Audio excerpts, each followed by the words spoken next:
ada orang lewat nggak tahu bentukannya kayak apa. Tapi yang paling serem adalah si orang ini atau orang yang jalan ini, dia tuh sambil nyeret salah satu orang lagi. Dan rambutnya tuh memang agak panjang, sekitar sebahu segini. Cuman kan nggak mandi kan kayak gimbal gitu. Tapi yang paling parah, giginya tuh kayak bertaring atau runcing-runcing gitu. Dan ngeluarin air liur. Kayak lagi motong-motong sesuatu gitu. Dan lu tahu yang dipotong itu apa? Yang dipotong itu benar-benar kayak orang.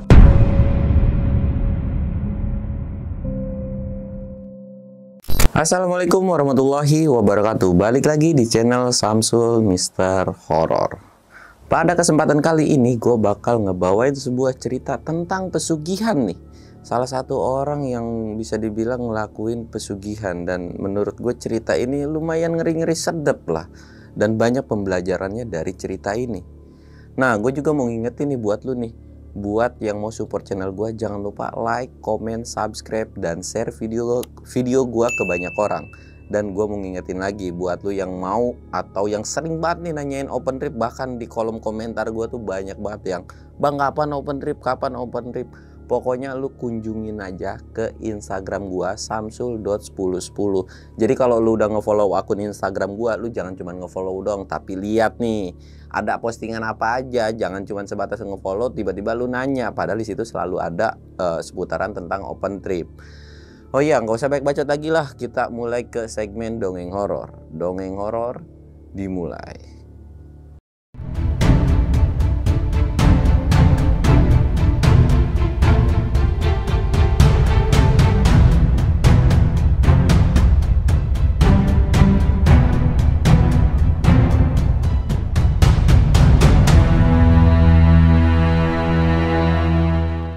Sebelum masuk ke ceritanya, kita ritual kayak biasa.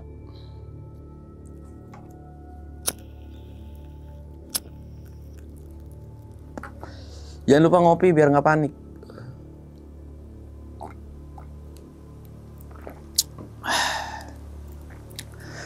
Nah, jadi cerita ini tuh berawal dari salah seorang pemuda. Bisa dibilang dia tuh salah satu orang pemuda yang bukan pengangguran sih. Jadi salah satu orang pemuda ini kita sebut aja namanya Ucok. Ucok ini bisa dibilang warga biasa. Ya biasa-biasa aja lah gitu pada umumnya anak muda. Dan umuran Ucok ini sekitaran 22 atau 23 tahunan. Kondisi pada saat itu tuh di awal-awal tuh dia tuh lagi ngopi santuy sama beberapa temennya. Tapi dalam ngopi santuy kayak gitu tuh dia sempat heran dan agak aneh kok banyak lalu lalang mobil. Ya memang sih dia tuh nggak kampung-kampung banget gitu kan. Cuman yang anehnya lalu lalang mobil ini adalah mobil-mobil material kayak ngangkutin barang gitu kan. Jadi sempat jadi pergunjingan dan pergibahan bagi warga di situ termasuk anak mudanya nih. Jadi di situ tuh kayak ngomongin, siapa yang mau ngebangun rumah gitu di mana dan lain-lain gitu kan. Sempat ada temennya yang nyeletuk tuh kayak, kalau si temennya tuh, "No, di sono yang di tanah luas itu ada yang mau ngebangun rumahnya gede banget," dia bilang. "Ah, masa sih rumah? Masa rumah apa sih namanya bahan materialnya tuh banyak banget. Wah, mungkin orang kaya kali, bla bla bos dan lain-lain gitu kan.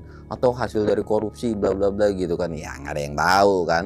Karena pas ngebangun rumah itu nggak ada yang tahu siapa gitu. Cuman ada sebatas kayak kontraktornya gitu kan, kayak yang biasa ngebangunnya dan lain-lain. Nggak ada sih orang pemiliknya tuh.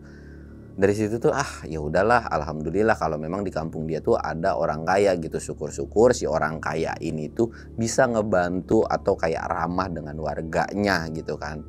Singkatnya, mereka nggak tahu nih siapa yang ngebangun kan. Setelah beberapa bulan kemudian, ya mungkin pembangunan rumah itu tuh kurang lebihnya sekitar hampir mau 1 tahun lah, 8 bulan 9 bulanan gitu. Pokoknya hampir 1 tahun itu udah bener-bener bagus banget gitu kan. Singkatnya nih, pembangunan udah hampir 90%. Semua warga itu diundang. Ya kalau namanya rumah udah jadi kan diundang syukuran dong. Diundang syukuran kan. Ya mereka sih alhamdulillah banget gitu. Kali aja dari selamatan atau syukuran si orang kaya ini kan makanannya enak-enak gitu kan, banyak buah-buahan dan lain-lain. Ya perut-perut kayak gua lah kayak gitu kan, kalau ada selamatan selama makanannya enak berangkat gitu kan. Singkatnya, mereka datanglah ke salah satu acara selamatan atau syukuran si rumah ini. Dan semua warga, termasuk si Ucok ini, kaget. Ternyata pemilik rumah dari rumah mewah ini adalah salah satu warga yang dulu pernah tinggal di sini juga. Tapi si warga ini tuh dulunya tuh bener-bener bisa dibilang jauh dari kata kaya, kayak begini gitu. Bukannya menjelekan si Ucok pun, tapi memang sengsara lah gitu kan. Dan menurut si Ucok ini dan beberapa warga, jadi kita sebut aja si warga atau orang kaya ini ya, yang orang kaya ini Pak Anton gitu ya. Anton ini tuh bisa dibilang dia tuh cerai dengan si istrinya itu, dan ditinggal cerai sama istrinya, sampai akhirnya Pak Anton ini nggak ada kabar, pergi aja dari kampung itu, nggak tahu kemana gitu kan. Banyak yang orang bilang kayak ya mungkin pindah tempat, pindah lokasi atau kayak gimana. Karena pada saat itu tuh kondisi cerainya itu digugat cerai sama si perempuannya gitu. Alasannya, faktornya itu gara-gara ya lu tau lah, ekonomi gitu kan. Ya udah mau gimana lagi gitu. Nah dari situ tuh nggak ada yang beranggapan kalau Pak Anton tuh bakal balik lagi, karena udah hilang dari kampung itu atau pindah dari kampung itu sekitaran ya udah cukup lumayan lama lah, 3-5 tahunan gitu kan. Dan dari situ pun mereka tuh sempet pangling dengan muka Pak Anton yang agak beda, maksudnya bersih gitu kan, ya namanya juga udah banyak duit kan, bersih dan lain-lain. Warga tuh semua pada saat selamatan atau syukuran di rumah itu tuh kayak melongo kan. Dan memang ada beberapa warga juga yang nggak tahu gitu, kayak beberapa temennya dari si Ucok ini nggak tahu gitu, itu siapa, itu loh Pak Anton yang dulu gini gitu kan. Ah masa sih gitu, mereka tuh kayak nggak percaya, tapi faktanya itu memang beneran Pak Anton gitu. Dan Pak Anton pada saat itu tuh nyapa, gimana kabarnya dan lain-lain gitu kan. Singkatnya syukuran itu pun selesai. Ya banyaklah orang ngobrol, dan di situ pun jadi pergunjingan banyak orang. Yang dulunya susah, nggak punya harta dan lain-lain, sekarang tiba-tiba datang dengan rumah yang segede naudzubillah gitu kan. Itu tuh udah gede banget gitu. Pokoknya udah jauh di rata-rata lah. Orang kaya di situ pun nggak segede itu gitu rumahnya gitu kan. Jadi pergunjingan lah. Dan yang paling positif dari adanya Pak Anton adalah, walaupun rumahnya gede, orang kaya, Pak Anton ini memang dari dulu pun dia tuh tipe orang yang ramah sama siapapun. Dalam kondisi susah dulu pun dia tuh ramah sama siapapun gitu. Apalagi pas kayak gini pun dia justru ramah banget gitu kan. Wah alhamdulillah, bahkan warga di situ pun karena seneng gitulah kedatangan Pak Anton ini datang lagi, kondisi kaya, terus ramah, sering berbagi dan lain-lain gitu kan. Sampai akhirnya sekitaran 2 atau 3 bulan udah dari selamatan atau syukuran itu, dan rumahnya pun udah bener-bener full bagus banget gitu kan. Pak Anton ini nyari karyawan, bisa dibilang untuk jaga rumahnya dan beberapa, karena kondisi pada saat itu tuh Pak Anton tuh punya tambak ikan gitu kan, dan tambak ikannya lumayan cukup gede gitu kan usahanya tuh. Dari situ tuh nyarilah beberapa karyawan. Ya Ucok ini sebenarnya tuh udah yang namanya udah kerja gitu kan, dan gajinya pun ya alhamdulillah mencukupi gitu kan. Cuman karena memang Pak Anton ini nggak mau ngambil karyawan dari orang luar, ya udahlah warga desa sendiri aja gitu kan. Dan diiming-imingi dengan bayaran yang mahal. Bisa dibilang gaji Ucok pada saat itu tuh 2,5 juta setengah gitu kan. Nah sedangkan Pak Anton berani ngebayar atau yang mau kerja sama dia itu dengan gaji 3 juta. Dan ngebutuhin karyawan di situ tuh bukan cuma 1 orang doang, tapi sekitaran 5-6 orang gitu kan. 6 kali 3 aja udah ketahuan berapa belas juta gitu kan. Wah anak-anak tuh nggak habis pikir, tapi ya mereka alhamdulillah. Dan karena memang Ucok ini masih pemuda labil dan ditawarin dengan gaji gede, ya dia mah mau aja gitu kan, sikat gitu. Apalagi gajinya gede, kerjaannya juga dekat dari rumah gitu kan. Udahlah gue mau dah.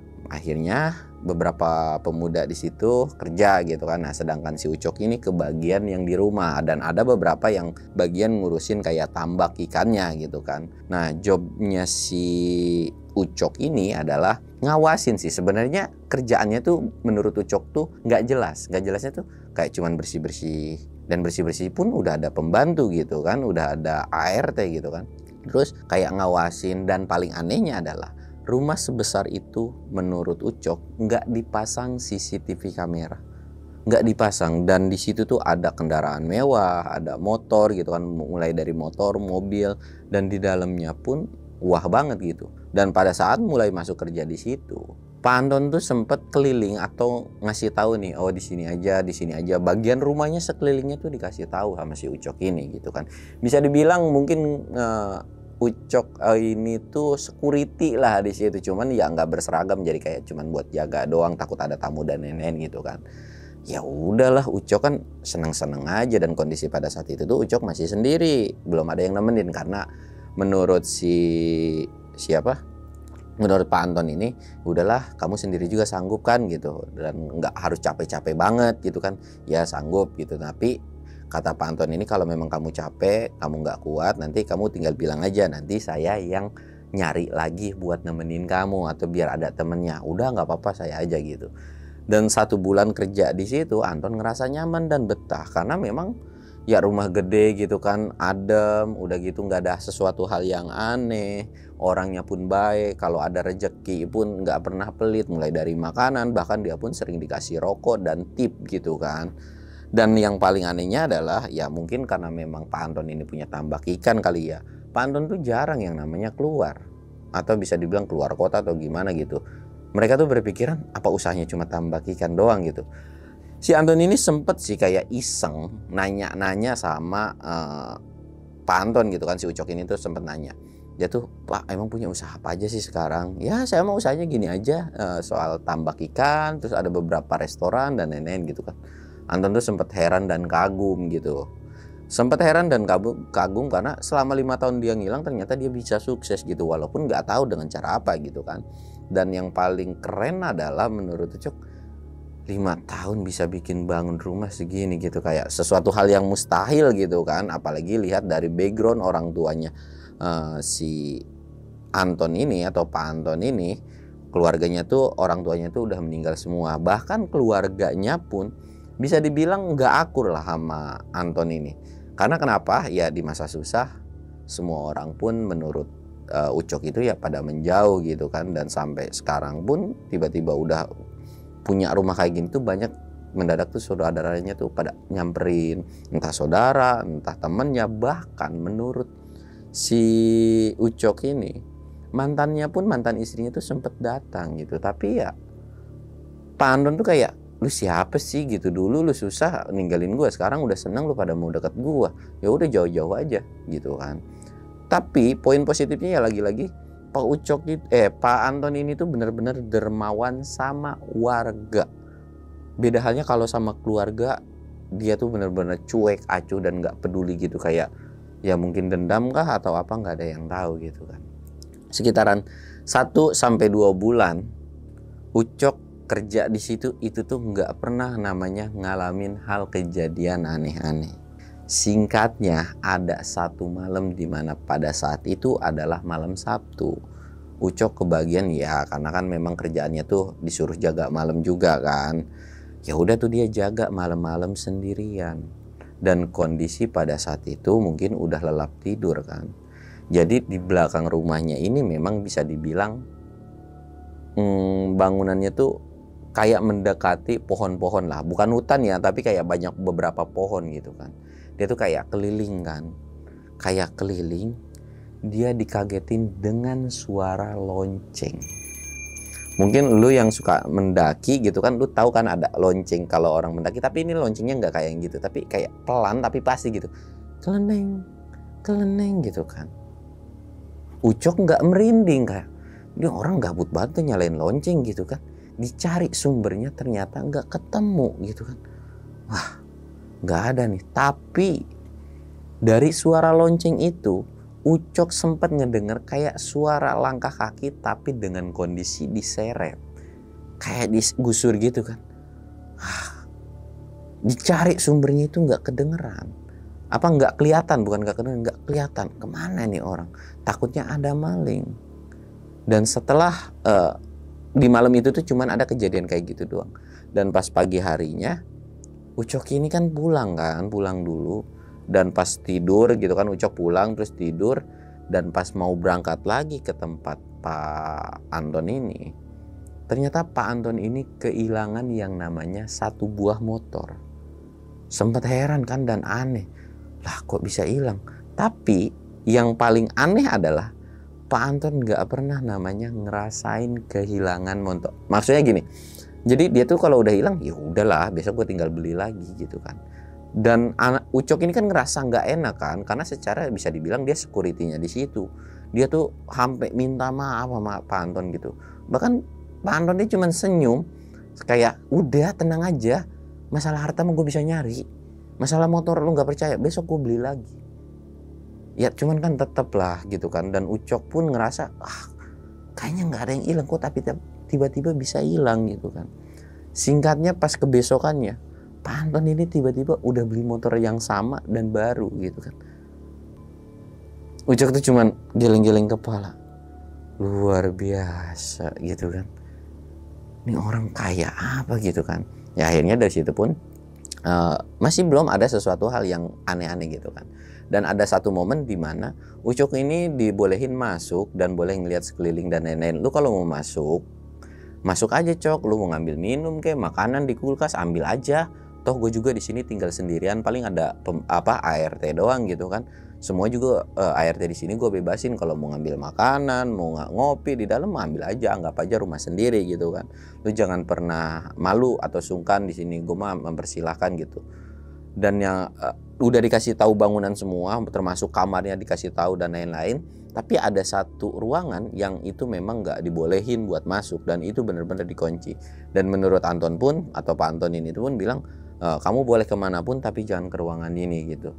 Ya Ucok tuh pada saat itu mungkin berpikiran, oh mungkin di sini barang berharganya, mungkin emas, mungkin uang atau apapun lah gitu kan. Ya Ucok pun kan nggak ada yang punya pikiran jelek atau sampai amit-amit menurut Ucok tuh sampai mau maling gitu kan. Udah dikasih gaji gede segitu aja dan banyak spesialnya gitu, udah alhamdulillah banget. Singkatnya, atau ya udah beberapa hari dari Ucok keliling dan lain-lain, dia tuh lagi jaga malam lagi nih. Dia lagi jaga malam. Pada saat itu kan memang di tempat jaganya itu ada pos kan. Dia kan habis nih stok kopinya, jadi kayak dia gue masuk minta kopi ke dalam kali aja ada gitu kan, sama sekalian mau masak Indomie. Masuklah Anton ke dalam.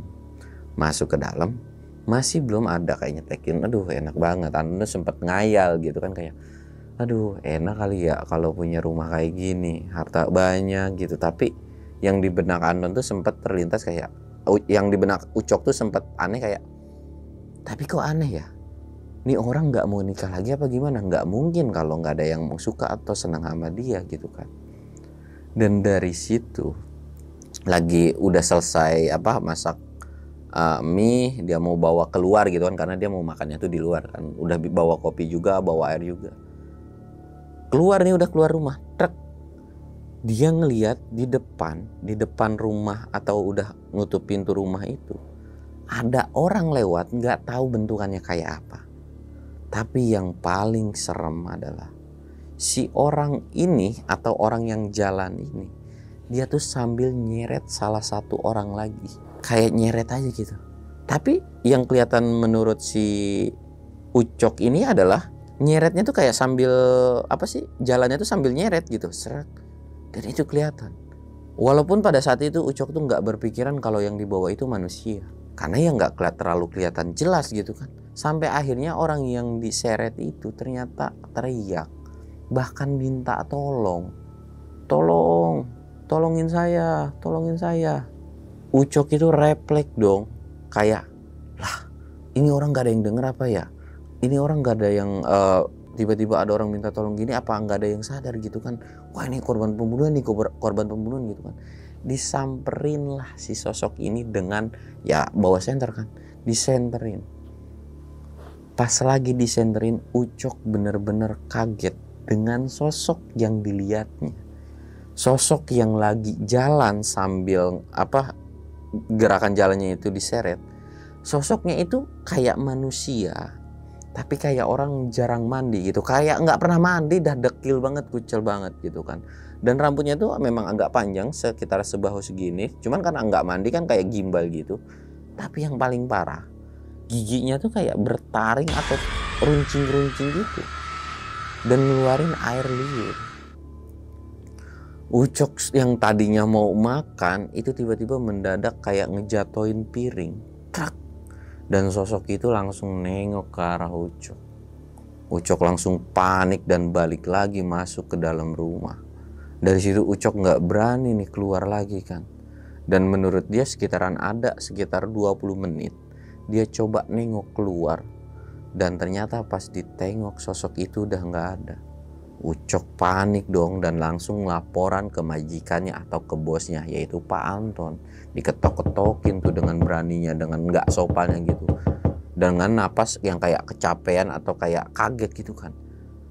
Majikannya tuh kayak heran kan, loh kenapa kamu? Itu di luar ada orang mau kayak gelagapan gitu kan. Ucok tuh ngomong, mau apa? Ada orang digusur gini-gini bla bla bla gitu kan. Dicek kan, kamu jangan ngada-ngada, zaman sekarang mana ada kayak gitu. Dicek keluar, ternyata itu nggak ada, dan nggak ada bekas orang jalan pun nggak ada. Dari situ bingung dan heran kan. Akhirnya yaudah, kamu mungkin kecapean kerja, kalau ini kamu besok libur aja gitu kan, kata si Pak Anton itu, kamu libur aja.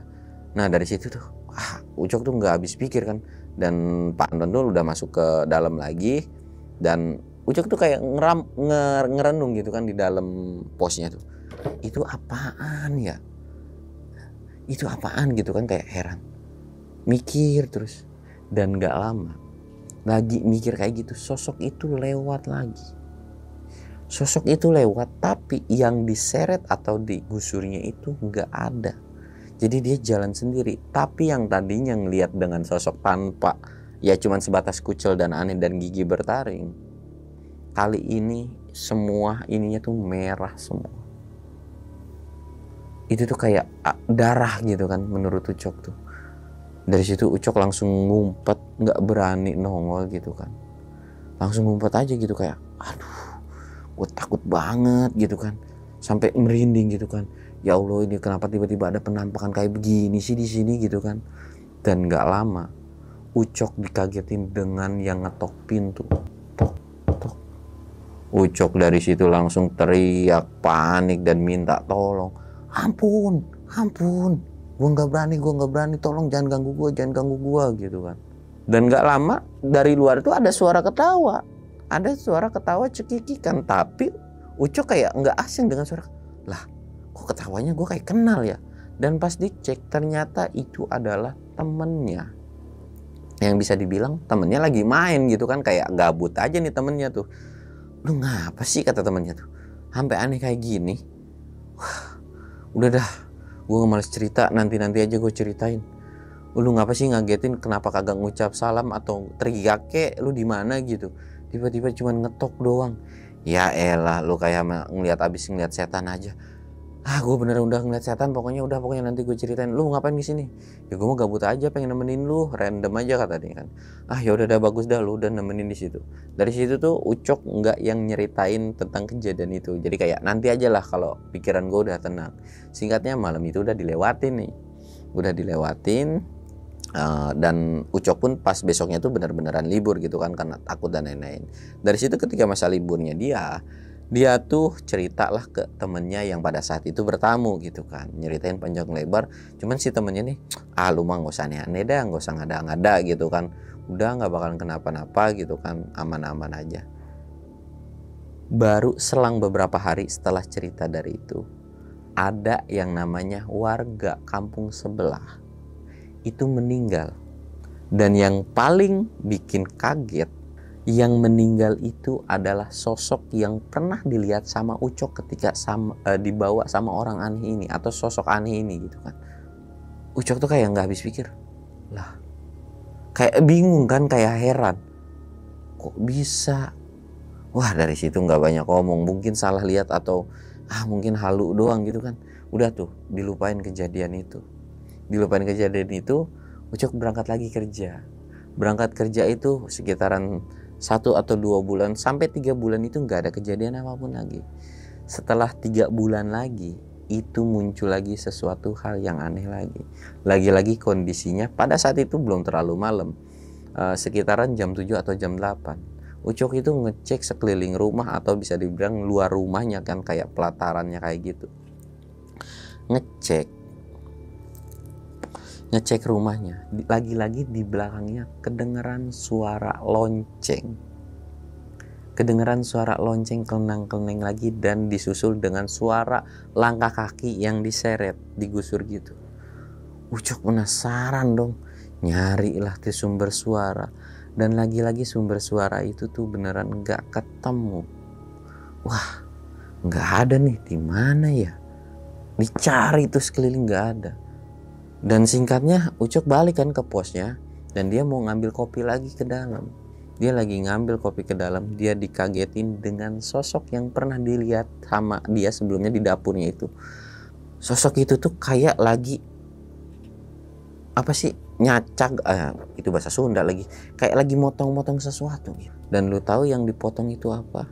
Yang dipotong itu benar-benar kayak orang, dan nengok ke arah si Ucok ini.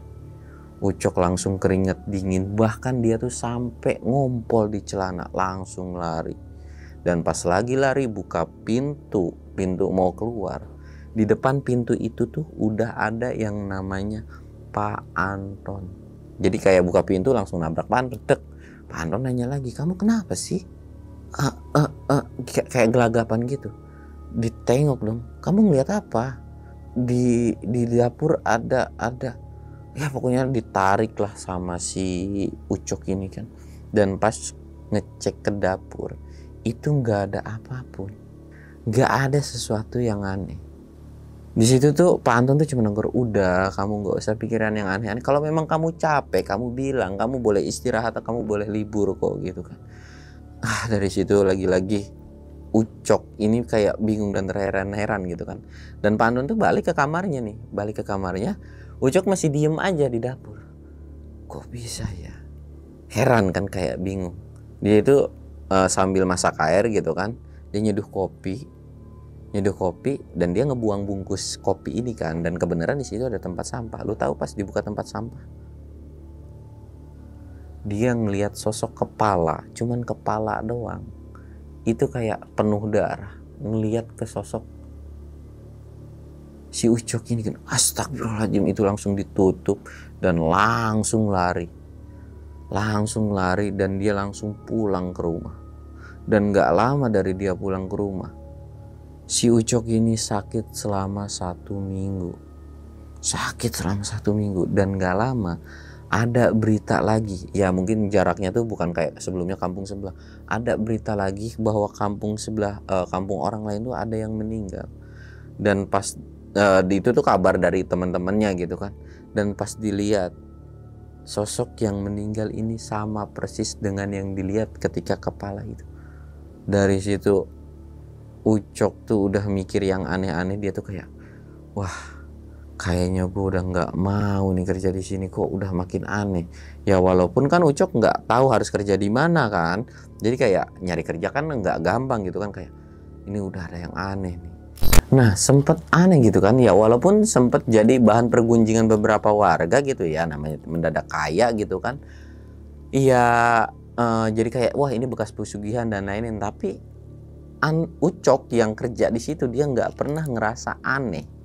Nggak pernah yang namanya nyium bau kemenyan atau ngelihat sesuatu hal yang aneh kayak ngasih sajen dan lain-lain, itu nggak ada. Walaupun memang ada satu kamar yang memang nggak boleh dibuka, ya mungkin itu hartanya gitu kan. Dari situ tuh Ucok kayak, wah gue nggak percaya. Ya lagi-lagi kan Ucok ini nyeritain tuh ke beberapa orang dan lain-lain kan, tapi dia nggak yang cerita ke orang-orang yang memang suka ngegibah gitu, kayak cerita teman dekat sama orang tuanya. Tapi orang tuanya mikir, udah kamu nggak usah percaya yang kayak begituan, kamu kerja, mungkin itu kamu lagi kecapean dan apa dan lain-lain juga. Ya namanya juga cerita kayak gitu kan, banyak orang tua atau orang-orang yang nggak percaya gitu kan. Dari situ ya udahlah, gue jalanin aja kerja. Nah setelah dari kejadian yang kedua kalinya ini, Ucok ini cobalah minta buat nemenin dia pas malam hari gitu kan. Ya Pak Anton ini mempersilahkan, ya udah kamu cari aja, kalau memang ada teman kamu mau ikut ya udah teman kamu aja daripada saya nyari. Tapi kalau memang teman kamu nggak ada, nanti biasa saya sendiri yang nyari gitu kan. Singkatnya ya udah tuh, dapatlah teman si Ucok. Teman si Ucok ini ngikut jaga juga buat nemenin pas kondisi malamnya gitu kan. Dan yang ketiga kalinya itu tuh lagi-lagi selama 1-2 bulan setelah kejadian itu nggak ada yang namanya sesuatu hal yang aneh. Tapi kondisinya tuh ada satu momen di mana Ucok ini kan libur nih. Nah pas lagi libur itu kan ada satu temennya dong yang jaga. Dia tuh main siang-siang. Ternyata ada salah satu perempuan atau cewek itu lagi main ke rumahnya Pak Anton. Dan muka si cewek itu benar-benar cakep. Dan menurut si temennya ini tuh tahu nih kalau si cewek ini tuh adalah warga kampung lain gitu kan. Ya pokoknya kampung lain dan kenal gitu kan. Ya kenal-kenal biasa lah gitu. Tahu nih ini kembang desanya desa ini nih. Terus ngapain sini? Ya mungkin suka sama Pak Anton kali gitu kan. Dan lain-lain gitu kan. Wah, ya juga ya, emang Pak Anton kan single parent gitu kan. Dan lagian juga muka Pak Anton setelah udah jadi kaya itu nggak jelek-jelek banget, bisa dibilang om-om kece lah gitu kan. Wah iya, ya namanya mereka kan ya kerja mah ya udahlah biarin, itu urusan pribadi mereka masing-masing gitu kan, udah gede ini gitu kan. Dari situ udah nih nggak ada sesuatu hal yang aneh. Setelah udah melewati masa 3 bulan lagi, mereka ini kebetulan jaga berdua lagi-lagi dimana mereka tuh ngedengar suara lonceng. Dan yang ngedengar ini kali ini bukan cuman Ucok, keduanya tuh ngedengar juga. Temannya tuh sempet, lah iya ya ada suara lonceng. Dan Ucok pun langsung bilang, biasanya udah ada kejadian lonceng kayak gini lu bakal ngedengar suara langkah kaki, dan gue selalu ditampakin dengan sosok makhluk yang aneh. Wah yang bener lu gak usah ngadi-ngadi lu. Dan si salah satu temennya ini tuh memang bisa dibilang lumayan cukup penakut lah. Singkatnya mereka udah selesai itu, ternyata memang sosok itu gak ada kan. Dan udah sekitaran jam 3 atau jam 4 udah memasuki subuh, si temennya tuh bilang mana gak ada, lu halu doang, itu mungkin lu capek gitu kan. Ucok tuh sempat kayak heran kan, iya sih ya kok gak ada ya. Dari situ si Ucok ini tuh nyuruh temennya, yaudah dia bikin kopi dah, lu ke dapur sana bikin kopi lah temennya ini. Gak lama setelah masuk, temennya langsung lari ke arah si Ucok dengan kondisi capek, dengan napas terengah-engah. Karena apa?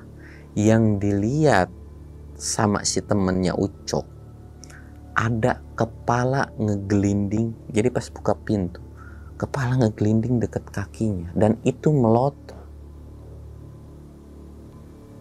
Dan itu beneran melotot. Ucok tuh udah gak habis pikir. Terus lu ngeliat apa lagi? Dan lu tahu, lagi mereka bertanya-tanya kayak gitu, lagi nginterogasi temennya Ucok ini, gak lama ada sosok yang lewat sambil natap ke arah Ucok dan temennya. Sosok itu yang sering dilihat sama si Ucok, dengan kondisi mulutnya tuh merah penuh darah gitu kan. Wah, dari situ mereka berdua cuman bisa ngumpet di pos itu dan gak berani keluar. Dan ternyata baru kali itu temennya pun percaya. Dan gak lama kebesokan harinya, si temennya ini tuh langsung resign. Dan Ucok pun langsung pengen buat resign dari kerjaan itu. Dan karena memang udah gak tahu nih harus ngapain lagi, dan udah bingung gitu kan. Walaupun mungkin dari lu kan pasti nanya, bang sebenarnya itu yang korban itu beneran atau enggak?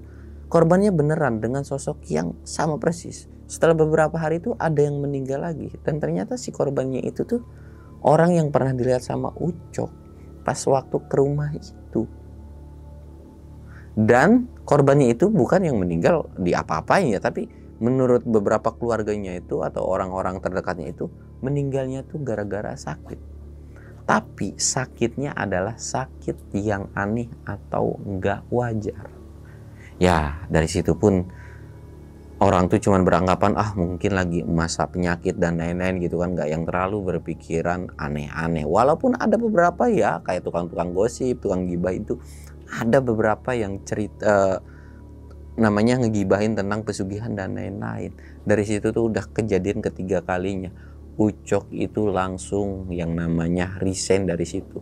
Walaupun itu ditahan-tahan, dan ya udah kalau lu mau resign Gue nyari gantinya dulu, tapi Ucok udah nggak mau yang namanya kerja dari situ dan resign lah Ucok. Lu kalau mau tahu kelanjutan ceritanya kayak gimana, lu wajib tonton video ini dan lu like dan lu komen di bawah, Bang lanjutin ceritanya. Dan karena memang ceritanya tuh masih benar-benar epic lah, masih benar-benar keren lah. Masih banyak penampakan dan sesuatu kejadian yang aneh-anehnya gitu kan. Pelajaran dari yang bisa gua ambil dari ini tuh ya jangan pernah suudzon sih sebenarnya. Kalau ada orang tiba-tiba kaya, ya jangan pernah suudzon juga orang itu kenapa-napa ya, walaupun kita nggak tahu lah ya kekayaannya dia tuh dapat dari mana gitu kan.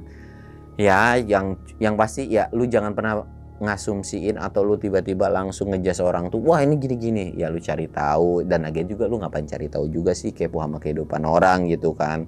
Ya mungkin itu sih sesuatu hal yang menurut gue diambil dari cerita ini tuh. Ya kalau perkara si orang itu kayak bekas habis maling atau apapun, ya udah lu tinggal bilang sama RT setempat atau apa, sesuatu hal yang memang merugikan banyak orang, ya lu tinggal laporan aja gitu kan. Ya intinya sesuatu hal yang bisa lu ambil dari cerita ini silahkan lu ambil, dan yang buruknya silahkan lu buang. Gua Samsul undur diri. Assalamualaikum warahmatullahi wabarakatuh.